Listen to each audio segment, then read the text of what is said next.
क्या हो गई भगवान, कितना बदल गया इंसान, कितना बदल गया इंसान। सूरज न बदला, चांद न बदला, ना बदला आसमान, कितना बदल गया इंसान, कितना बदल गया इंसान। देख तेरे संसार की हालत क्या हो गई भगवान, कितना बदल गया इंसान, कितना बदल गया इंसान।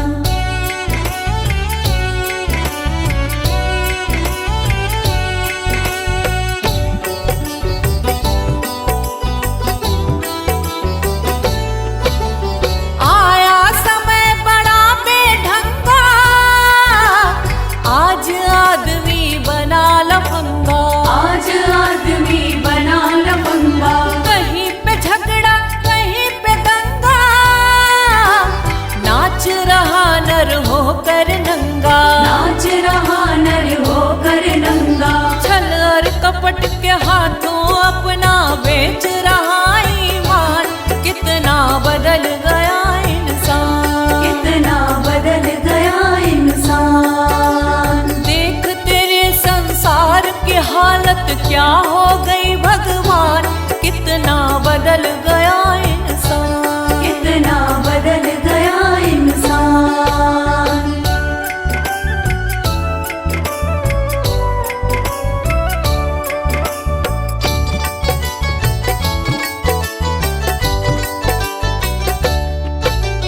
राम के भक्त रहीम के बंदे, रचते आज फरेब के फंदे, रचते आज फरेब के धंधे। कितने मक्कार ये अंधे, देख लिए इनके भी धंधे, देख लिए इनके भी धंधे।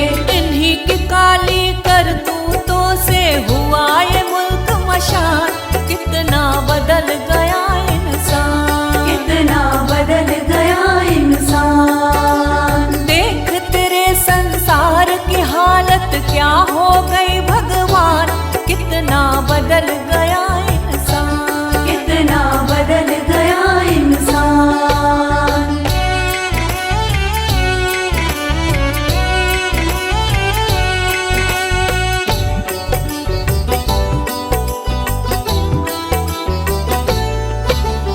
जो हम आपस में न झगड़ते, बने हुए क्यों खेल बिगड़ते, बने हुए क्यों खेल बिगड़ते। काहे लाखों घर ये उजड़ते, क्यों ये बच्चे माँ से बिछड़ते, क्यों ये बच्चे माँ से बिछड़ते।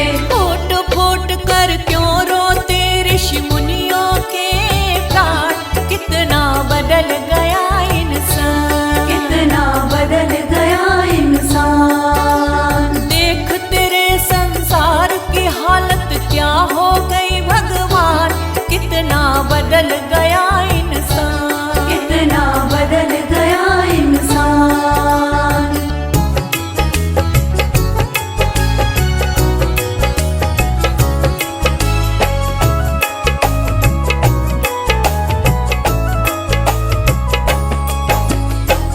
चली जा रही है उम्र धीरे धीरे, चली जा रही है उम्र धीरे धीरे।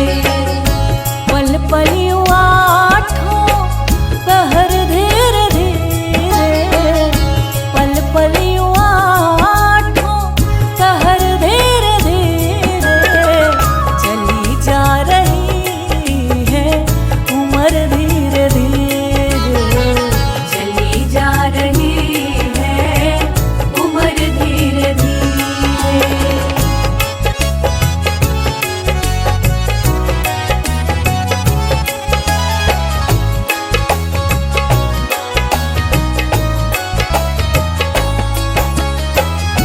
बचपन भी जाए जवानी भी जाए, बचपन भी जाए जवानी भी जाए।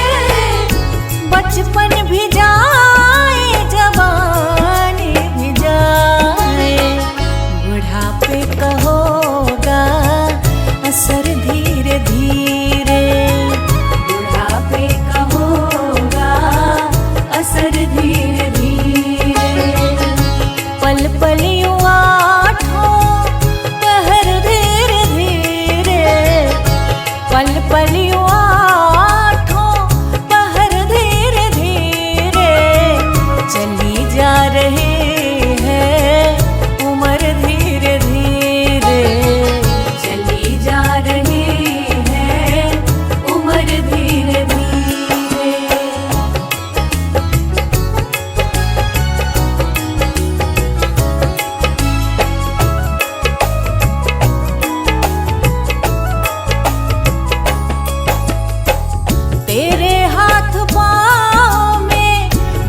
ना रहेगा, तेरे हाथ पाँव में बल ना रहेगा, तेरे हाथ पाँव में बल ना रहेगा।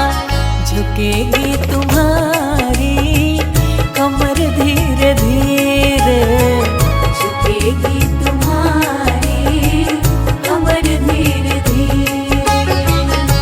पल पल यूं आठों पहर धीरे धीरे, पल पल यूं आठों पहर धीरे धीरे। चली जा रही है उम्र धीरे धीरे, चली जा रही है उम्र धीरे धीरे।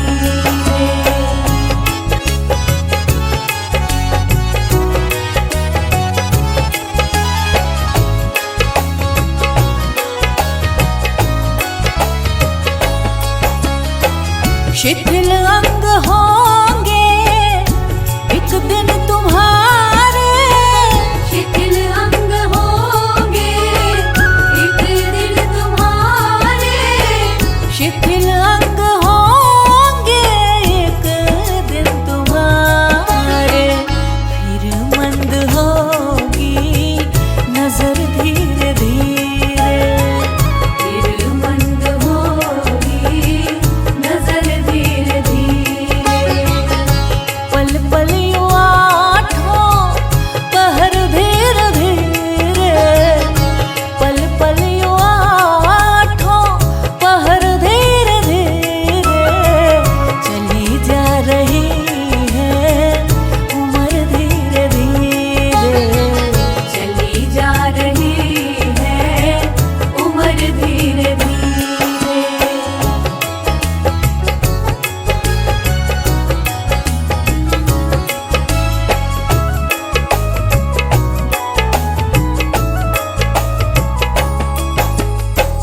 बुराई से मन को अपने हटा ले, बुराई से मन को अपने हटा ले, बुराई से मन को अपने हटा ले। सुधर जाए तेरा जीवन धीरे धीरे, सुधर जाए तेरा जीवन धीरे धीरे। पल पल यूं आठों पहर धीरे धीरे, पल पल यूं आठों पहर धीरे धीरे। चली जा रही है उम्र धीरे धीरे, चली जा रही है उम्र धीरे धीरे।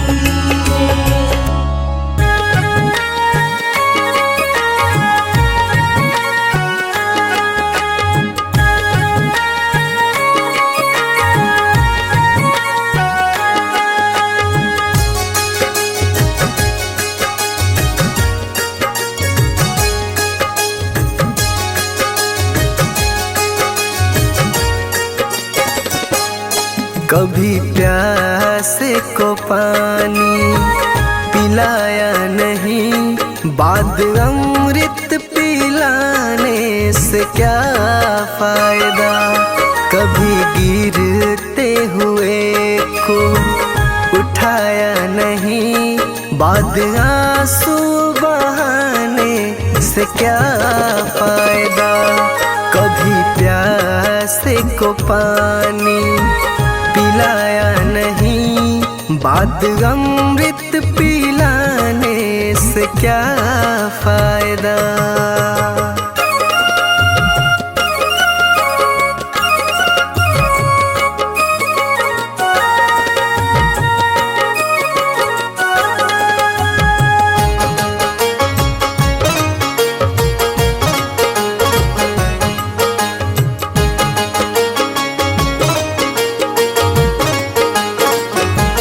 मैं तो मंदिर गया पूजा आरती की,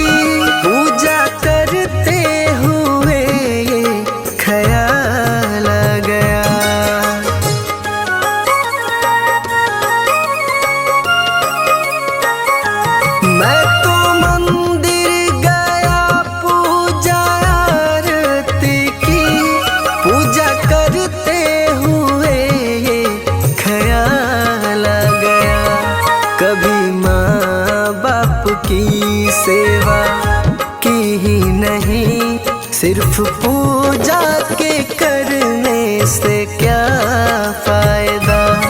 कभी प्यासे को पानी पिलाया नहीं, बाद अमृत पिलाने से क्या फायदा।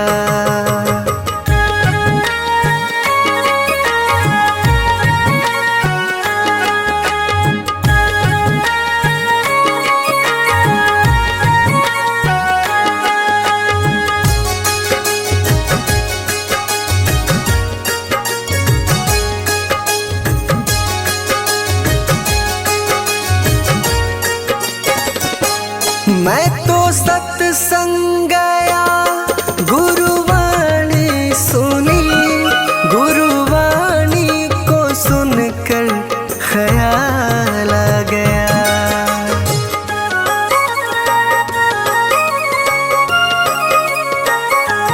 मैं तो सत्संग गया, गुरुवाणी सुनी, गुरुवाणी को सुनकर ख्याल आ गया। जन्म मानव का लेकर दया न करी, फिर मानव कहलाने से क्या फायदा। कभी प्यासे को पानी पिलाया नहीं, बाद अमृत पिलाने से क्या फायदा।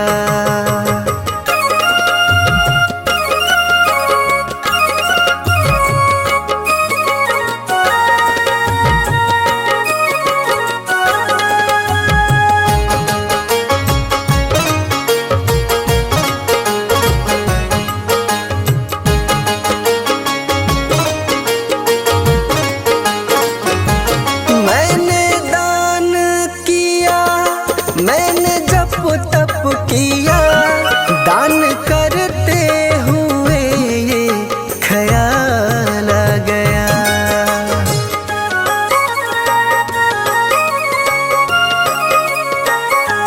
मैंने दान किया, मैंने जप तप किया, दान करते हुए ये ख्याल आ गया। कभी भूखे को भोजन खिलाया नहीं, दान लाखों का करने से क्या फायदा।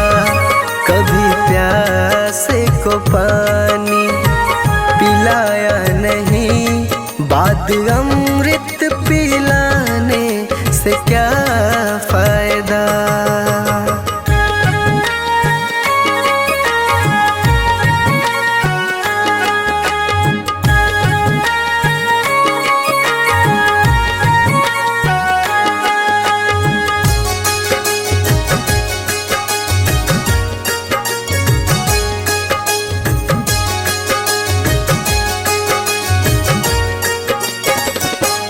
गंगा नहाने हरिद्वार काशी गया, गंगा नहाते ही मन में ख्याल आ गया।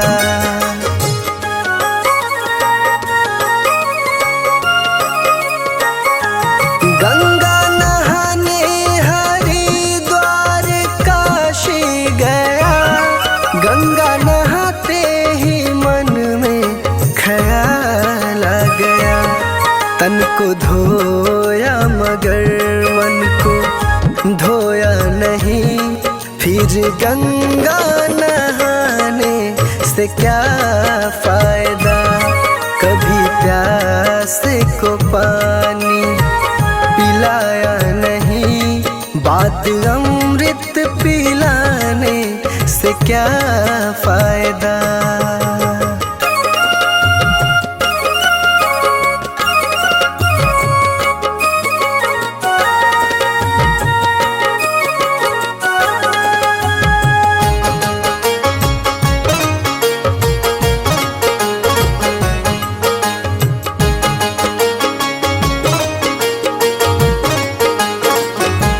मैंने वेद पढ़े, मैंने शास्त्र पढ़े,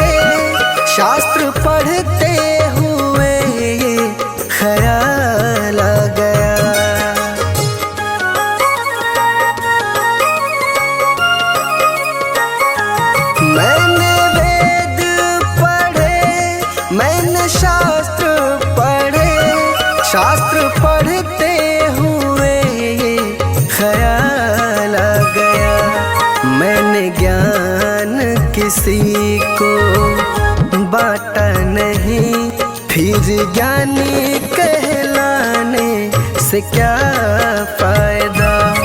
कभी प्यास को पानी पिलाया नहीं, बात अमृत पिलाने से क्या फायदा।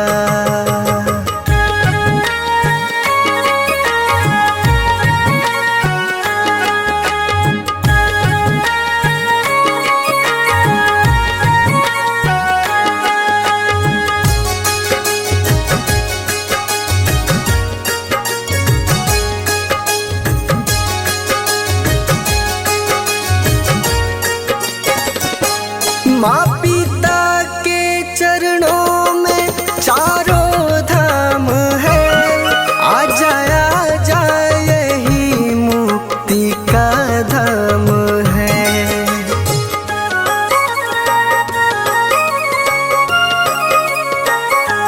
माँ पिता के चरणों में चारों धाम है, आ जाए यही मुक्ति का धाम है। माँ पिता की सेवा तुमने की ही नहीं, फिर तीर्थों में जाने से क्या फायदा। कभी प्यास को पानी पिलाया नहीं, बात अमृत पिलाने से क्या फायदा।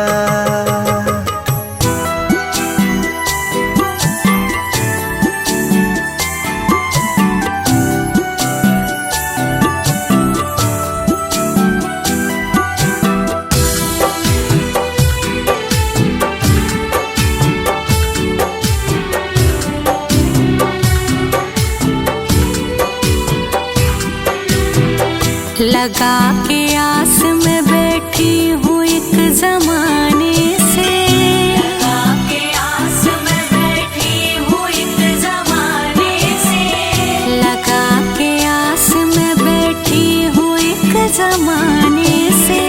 मिलोगे कब मेरे भगवान किस बहाने से, मिलोगे कब मेरे भगवान किस बहाने से, मिलोगे कब मेरे भगवान किस बहाने से।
पापी मन कर ले भजन, मौका मिला है तो कर ले जतन।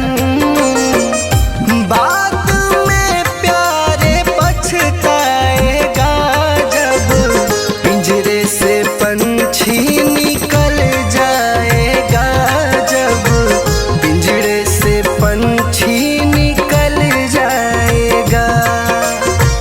पिंजरे से पंछी निकल जाएगा, जब पिंजरे से पंछी निकल जाएगा।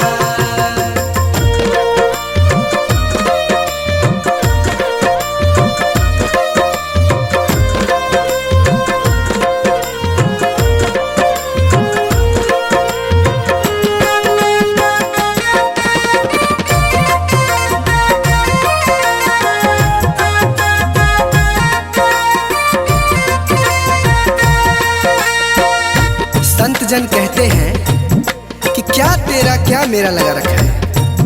इस जग में ना कोई किसी का है, ना यहाँ पड़ी कोई चीज किसी का है। 4 दिनों का है जग का मेला, कोई न साथी संगी अकेला। 4 दिनों का है जग का मेला, कोई न साथी संगी अकेला। जैसा तू